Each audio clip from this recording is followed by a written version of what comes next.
વડોદરામાં ગણેશ ચતુર્થી પર્વની ધામધૂમથી ઉજવણી કરાઈ છે ત્યારે લક્ષ્મીવિલાસ પેલેસમાંથી શ્રીજીની શાહી સવારી નીકળી। પેલેસથી દાંડિયા બજાર સુધી ગણેશજીને પાલખીમાં લઈ જવામાં આવ્યા। પેલેસમાં દરબાર હોલ ખાતે દુંદાળા દેવની સ્થાપના થશે।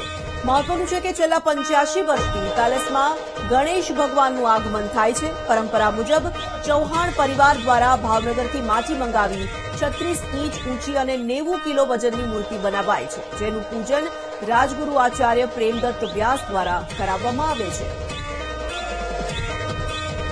દરબાર હોલમાં સ્થાપના કરવામાં આવશે। પાલખીમાં દુંદાળા દેવને લાવવામાં આવ્યા। ભાવનગરથી માટી મંગાવાઈ હતી। 90 કિલો વજનની મૂર્તિ ખાસ તૈયાર કરવામાં આવી છે। વડોદરામાં પ્રતિ વર્ષ છેલ્લા 85 વર્ષથી આ પરંપરા ચાલી આવે છે અને આ પરંપરા આ વખતે પણ જળવાઈ છે। શ્રીજીની શાહી સવારી નીકળી છે। લક્ષ્મીવિલાસ પેલેસમાં દુંદાળા દેવની સ્થાપના થશે।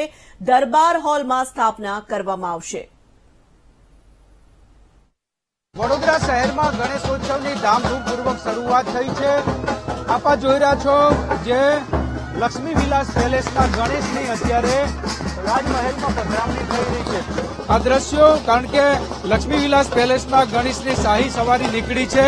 દાંડિયા બજારથી પાલખીમાં ભગવાન ગણેશને બિરાજમાન કરી અને બેન્ડ બાજા સાથે ભગવાનને રાજમહેલ ખાતે લઈ જવામાં આવી રહ્યા છે। પેલેસના દરબાર હોલમાં ગણેશજીની સ્થાપના કરવામાં આવશે। 85 વર્ષથી ભગવાનની પેલેસમાં સ્થાપના કરવામાં આવે છે। આ પરંપરા જાળવવામાં આવી રહી છે। ચૌહાણ પરિવાર દ્વારા વર્ષોથી મૂર્તિ તૈયાર કરવામાં આવે છે।